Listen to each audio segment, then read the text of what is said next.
வணக்கம். திசைகளின் 10 மணி செய்திகள். பினாங்கு இந்து அறப்பணி வாரியத்தின் தலைமை பொறுப்புக்கு ஒரு தமிழரையே நியமிக்க வேண்டும். 119 ஆண்டுகள் வரலாற்றை கொண்ட பினாங்கு இந்து அறப்பணி வாரியத்தின் தலைமை பொறுப்பு ஒரு தமிழருக்கே வழங்கப்பட வேண்டும் என்று பினாங்கு இந்து வாழ் மக்கள் தீர்மானம் நிறைவேற்றியுள்ளனர். பினாங்கு வாழ் இந்துக்களின் நலனை பேணும் தலையாய அமைப்பாக விளங்கி வரும் பினாங்கு இந்து அறப்பணி வாரியத்தின் தலைவர் பொறுப்பில் தமிழ் பேசும் ஒருவரே நியமிக்கப்பட வேண்டும் என்று அந்த தீர்மானத்தில் வலியுறுத்தப்பட்டுள்ளது. நேற்று ஞாயிற்றுக்கிழமை பட்டுவத் ஜலான் மங்குவாங்கில் உள்ள தேவான் ஸ்ரீ மாரியம்மன் ஆலய மண்டபத்தில் பிற்பகல் 3 மணிக்கு நடைபெற்ற சிறப்பு கூட்டத்தில் இந்த முடிவு எடுக்கப்பட்டது. மலேசிய இந்து சங்கத்தின் பட்டுவத் பேரவையின் தலைவர் சண்முகநாதன் தலைமையில் நடைபெற்ற இந்த சிறப்பு கூட்டத்தில் பினாங்கு இந்திய வர்த்தக தொழிற்சபையின் தலைவர் டத்தோ பார்த்திபன் உட்பட வர்த்தகர்கள், அமைப்புகளின் பிரதிநிதிகள் மற்றும் தமிழ் ஆர்வலர்கள் என சுமார் 150 பேர் கலந்து கொண்டனர். பினாங்கில் உள்ள கோவில்கள், இடுகாடுகள், சொத்துக்கள் உட்பட இந்துக்களின் நலன் பேணும் வாரியமாக திகழும் பினாங்கு இந்து அறப்பணி வாரியம் ஒருபோதும் தமிழர் அல்லாத ஒருவருக்கு கைமாறிவிடக்கூடாது. அதனை பினாங்கு வாழ் இந்துக்கள் அனுமதிக்க இயலாது என்று நிகழ்விற்கு தலைமையேற்ற மலேசிய இந்து சங்கத்தின் பட்டுவத் பேரவைத் தலைவர் சண்முகநாதன் திட்டவட்டமாக தெரிவித்தார். பினாங்கு தற்போது ஜாசிகா தலைமையில் ஆட்சி செய்யப்பட்டாலும் தொடக்க காலம் முதல் ஒரு தமிழரே அந்த வாரியத்தின் தலைவராக இருந்து வந்துள்ளார். அந்த சிறப்பு உரிமையும் அனுமதியும் தொடர்ந்து நிலைநிறுத்தப்பட வேண்டும். தமிழ் மொழி அறிந்த ஒருவருக்குத்தான் இந்துக்களின் நிலையையும் அவர்களின் வலியையும் உணர முடியும். ஆக தமிழ்மொழி அறிந்த ஒரு தமிழர் இந்து அறப்பணி வாரியத்தின் உயரிய பதவியில் இருந்தால் மட்டுமே பெரு வாரியாக இருக்கும் தமிழர்களின் பிரச்சினைகளை உணர்வுபூர்வமாக உணர்ந்து தீர்க்க முடியும் என்று சண்முகநாதன் தனது உரையில் வலியுறுத்தினார். அமெரிக்காவின் வரி விதிப்பு தொடர்பான ஆய்வை மேற்கொள்ள முதலீடு, வர்த்தக, தொழில்துறை அமைச்சு ஒரு சிறப்பு பணிக்குழுவை உருவாக்கியுள்ளதாக அதன் அமைச்சர் தங்கு டத்தோ ஸ்ரீ ஜஃப்ரோல் அப்துல் அசீஸ் தெரிவித்துள்ளார். அமெரிக்காவின் வரி விதிப்பு தொடர்பாக தரவுகளை சரிபார்த்தல், பரிசீலனை செய்வது, அனைத்து தரப்பினரின் கருத்தை கண்டறிதல் ஆகிய நடவடிக்கைகள் மேற்கொள்ளப்படும். மேலும் அமைச்சின் பிரதிநிதிகள் நாளை செவ்வாய்க்கிழமை ஏற்றுமதி, இறக்குமதி, தொழில்துறை நிறுவனங்களின் பிரதிநிதிகளை சந்திக்கவிருப்பதாக அமைச்சர் குறிப்பிட்டார். அரசாங்கம் நிர்ணயித்துள்ள விதிமுறைகளை பின்பற்றாத காரணத்தினால் நாட்டில் 109 வீடமைப்பாளர்கள் கருப்பு பட்டியலில் சேர்க்கப்பட்டுள்ளனர் என்று வீடமைப்பு ஊராட்சித்துறை அமைச்சர் ngா கோமின் தெரிவித்துள்ளார். தாங்கள் மேற்கொள்ளும் வீடமைப்பு திட்டத்தின் மேம்பாடுகள் குறித்து ஊராட்சி மன்றங்களிடம் அறிக்கை மற்றும் தணிக்கை அறிக்கை ஆகியவற்றை சமர்ப்பிக்க தவறியது, இழப்பு குறித்து தெரியப்படுத்தாதது உட்பட பல்வேறு குற்றங்களுக்காக அவர்கள் கருப்பு பட்டியலில் சேர்க்கப்பட்டுள்ளனர் என்று ஒரு அறிக்கையில் ngா கோமின் குறிப்பிட்டுள்ளார். வரும் ஏப்ரல் 26ஆம் தேதி நடைபெறவிருக்கும் பேரா அயர்குனிங் சட்டமன்ற தேர்தலில் பர்சான் நேஷனல் வேட்பாளராக உஸ்தாஸ் யூசுரி பக்கீர் போட்டியிடவிருக்கிறார். தாப்பா அம்னோ டிவிஷனின் செயலாளரான 54 வயது யூசுரி பக்கீர் பர்சான் நேஷனல் சார்பில் போட்டியிடவிருப்பதை அம்னோ தலைவர் டத்தோஸ்ரீ அஹ்மத் ஜயர் ஹமிடி இன்று அறிவித்தார். தஞ்சோங் மாலிம் சுல்தான் இட்ரிஸ் கல்வியியல் பல்கலைக்கழகத்தில் இஸ்லாமிய கல்வியியல் முனைவர் பட்டத்தை பெற்றுள்ள யூஸ்ரி இப்போவில் உள்ள ஆசிரியர் பயிற்சிக் கழகத்தில் இஸ்லாமிய கல்வி பிரிவுக்கு தலைவராக பணியாற்றி வருகிறார் என்று ஜஹித் தெரிவித்தார். இறக்குமதி செய்யப்படும் மலேசிய பொருட்களுக்கு அமெரிக்கா விதித்துள்ள 24 விழுக்காடு வரி குறித்து மலேசிய மின்சார தொழில்துறை சங்கம் தனது ஏமாற்றத்தை பதிவு செய்துள்ளது. அமெரிக்காவின் இந்த அதிரடி நடவடிக்கையினால் சமூக பொருளாதார கவலைகள் ஏற்படக்கூடும் என்று அந்த சங்கம் எச்சரித்துள்ளது. காரணம், அமெரிக்காவின் நடவடிக்கையினால் மின்னியல் துறையில் பணியாற்றி வரும் ஆயிரக்கணக்கானோர் வேலை இழக்கும் அபாயத்தை எதிர்கொள்வர் என்று அந்த சங்கம் நினைவுறுத்தியுள்ளது.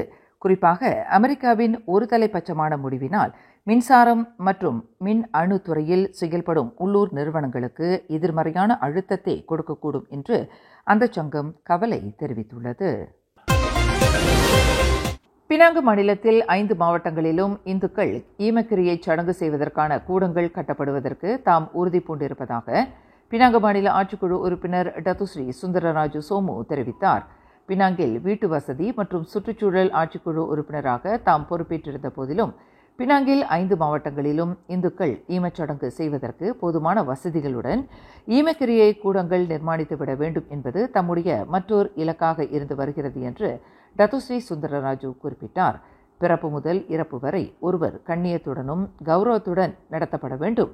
அந்த வகையில் இறந்த ஒருவரின் ஈமக்கிரியை சடங்கு உரிய மரியாதையுடனும் அமைதியாகவும் நடத்தப்படுவதற்கு அதற்கான வசதிகளை ஏற்படுத்தி தருவது மிக முக்கியம் என்று டத்தோஸ்ரீ சுந்தரராஜு தெரிவித்தார். பினாங்கு பரடயா மாவட்டத்தில் சுங்கை அரா ஸ்ரீ சுப்பிரமணியர் கோவில் நிர்வாகத்திற்கு உட்பட்ட இடுகாட்டு நிலத்தில் ஈமக்கிரியை சடங்கு செய்வதற்கான கட்டுமான பணிகளை ஆலய பொறுப்பாளர்களுடன் நேரடியாக சென்று பார்வையிட்ட பின்னர் செய்தியாளர்களிடம் பேசுகையில் டத்தோஸ்ரீ சுந்தரராஜு இதனை தெரிவித்தார். சில மாதங்களுக்கு முன்பு சுங்கை ஆரா ஸ்ரீ சுப்பிரமணியர் கோவில் நிர்வாகத்தினர் சுங்கை ஆரா இராணுவ முகாமுக்கு எதிரே அமைந்துள்ள கோவிலுக்கு சொந்தமான நிலத்தில் இறுதிச் சடங்கு செய்வதற்கான கூடம் கட்டுவதற்கான திட்டத்துடன் தம்மை அணுகியதாக சுந்தரராஜு குறிப்பிட்டார். பொருத்தமான நேரத்தில் பொருள் பதிந்த அவர்களின் அந்த முயற்சிக்கு 1,50,000 ரிங்கிட்டை நிதி வழங்க தாம் உறுதி அளித்ததாக பிறை சட்டமன்ற உறுப்பினரான டத்தோஸ்ரீ சுந்தரராஜு விவரித்தார். ஈமக்கிரியை சடங்குகள் செய்வதற்கான இந்த நவீன கூடங்கள் வரும் ஜூன் மாதம் இறுதிக்குள் கட்டி முடிக்கப்பட்டு செயல்பட தொடங்கும் என்று டத்தோஸ்ரீ சுந்தரராஜு குறிப்பிட்டார். புத்ரா ஹைட்ஸ் எரிவாயு குழாய் வெடி விபத்தில் காயமுற்றவர்களில் 41 பேர் இன்னமும் அரசாங்க மற்றும் தனியார் மருத்துவமனைகளில் தொடர்ந்து சிகிச்சை பெற்று வருவதாக சுகாதார அமைச்சு தெரிவித்துள்ளது. இந்த தீ பேரிடரில் காயமுற்றவர்களின் மொத்த எண்ணிக்கை 149 பேராகும். இவர்களில் 41 பேர் கடும் காயமுற்றனர். 6 நாள் தீவிர சிகிச்சைக்கு பின்னர் இந்த 41 பேரில் 19 பேர் அரசாங்க மருத்துவமனைகளில் சாதாரண வார்டுகளுக்கு மாற்றப்பட்டுவிட்டனர். மேலும் 22 பேர் தனியார் மருத்துவமனைகளில் அனுமதிக்கப்பட்டுள்ளனர். வரும் ஏப்ரல் 25 முதல் 28 தேதி வரை 4 நாட்களுக்கு பினாங்கில் குடிநீர் தடை ஏற்படவிருக்கிறது. நீர்க்குழாய்களை மாற்றும் பணிகள் உட்பட நீர் விநியோக தரத்தை உயர்த்துவதற்கு சீரமைப்பு பணிகள் மேற்கொள்ளப்படவிருக்கின்றன. இந்த சீரமைப்பு பணிகளில் மாநிலத்தில் உள்ள 40 விழுக்காட்டு பயனீட்டாளர்களுக்கு 24 மணி நேரத்திற்குள் நீர் விநியோக சேவையை வழக்க நிலைக்கு கொண்டு வருவதற்கு திட்டம் வகுக்கப்பட்டுள்ளதாக பினாங்கு நீர் விநியோக வாரியத்தின் தலைமை நிர்வாக அதிகாரி டத்தோ.கே. பத்மநாபன் அறிவித்துள்ளார். அதேவேளையில் 88 விழுக்காடு பயனீட்டாளர்களுக்கு 48 மணி நேரத்தில் விநியோக சேவை வழங்கப்பட்டுவிடும் என்றும் அவர் உறுதி அளித்துள்ளார். பல்லின கட்சியான ஜாசைக்காவில் அதிகமான மலாய்க்காரர்கள் இணைய வேண்டும் என்று அக்கட்சியின் மத்திய செயலவை உறுப்பினர்களான ஷாரேட்சான் ஜோஹான் மற்றும் ஷெஃபுரா ஒஸ்மான் வலியுறுத்தியுள்ளனர். தற்போது ஜாசைக்காவில் மலாய்க்கார உறுப்பினர்கள் எண்ணிக்கை 10 விழுக்காட்டிற்கும் குறைவாக உள்ளதாக அவர்கள் தெரிவித்தனர். இந்த பலம் அதிகரிக்கப்பட வேண்டும் என்று பாங்கி நாடாளுமன்ற உறுப்பினரான ஷாரேட்சான் ஜோஹானும் பென்தோங் நாடாளுமன்ற உறுப்பினரான ராரா என்று அழைக்கப்படும் ஷெஃபுரா ஒஸ்மானும் கேட்டுக் கொண்டனர். இன்று குவாலலும்பூர் ஜாசைக்கா தலைமையகத்தில் நடைபெற்ற செய்தியாளர்கள் கூட்டத்தில் அவர்கள் அந்த கோரிக்கையை முன்வைத்தனர். பினாங்கில் உள்ள ஒரு MRSM கல்லூரியில் மாணவர் ஒருவர் பகடிவதை செய்யப்பட்ட காணொளி ஒன்று சமூக வலைதளங்களில் வைரலானதை தொடர்ந்து அந்த சம்பவத்தில் சம்பந்தப்பட்டுள்ள 7 மாணவர்களை போலீசார் அடையாளம் கண்டுள்ளனர். இந்த சம்பவம் 2024ஆம் ஆண்டு மத்திய வாக்கில் நடந்ததாக கூறப்படுகிறது.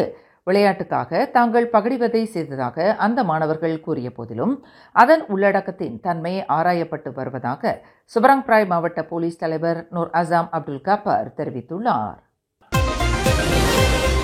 அமெரிக்கா புளோரிடாவில் நடைபெற்ற எம்ப்ரி ரீடல் ரன்னிங் எலிமெண்ட்ஸ் கிளாசிக் 2025 போட்டியில் மகளிருக்கான 400 மீட்டர் ஓட்டப் போட்டியில் தங்கத்தை வென்று இந்த ஆண்டுக்கான தனது முதல் பட்டத்தை வென்று சாதனை படைத்துள்ள மலேசியாவின் தடகள வீராங்கனை ஷெரீன் சாம்சன் வேலபாய்க்கு 4 லட்சம் ரிங்கிட் உதவித்தொகை வழங்கப்படவிருக்கிறது.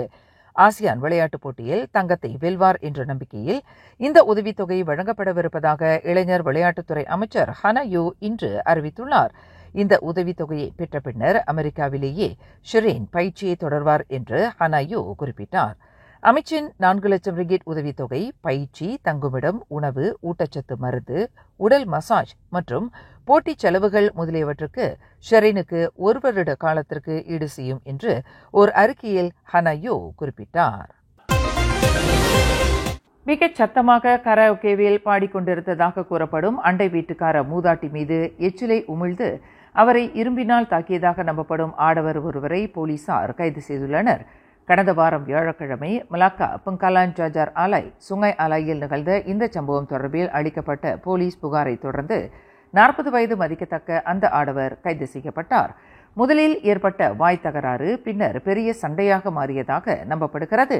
இருவரும் ஒருவரை ஒருவர் உமிழ்ந்து கொண்டதை தொடர்ந்து அந்த நபர் மூதாட்டியை தாக்கியதாக கூறப்படுகிறது என்று மலாக்காத்தங்கா மாவட்ட போலீஸ் தலைவர் ஏசிபி கிறிஸ்டோபர் பாத்தே தெரிவித்தார். 4 நாள் தடுப்பு காவலில் வைக்கப்பட்ட அந்த நபர் இன்று மீண்டும் நீதிமன்றத்தில் நிறுத்தப்பட்டு தடுப்பு காவல் வரும் ஏப்ரல் 10ஆம் தேதி வரை நீட்டிக்கப்பட்டுள்ளதாக அவர் குறிப்பிட்டார். மேலும் செய்திகளை தெரிந்து கொள்ள கீழே இருக்கும் பெல் பட்டனை அழுத்துங்கள். உங்கள் மகிழ்ச்சியை வெளிப்படுத்த லைக் மற்றும் ஷேர் செய்யுங்கள். தொடர்ந்து திசைகளோடு இணைந்திருக்க சப்ஸ்கிரைப் செய்யுங்கள்.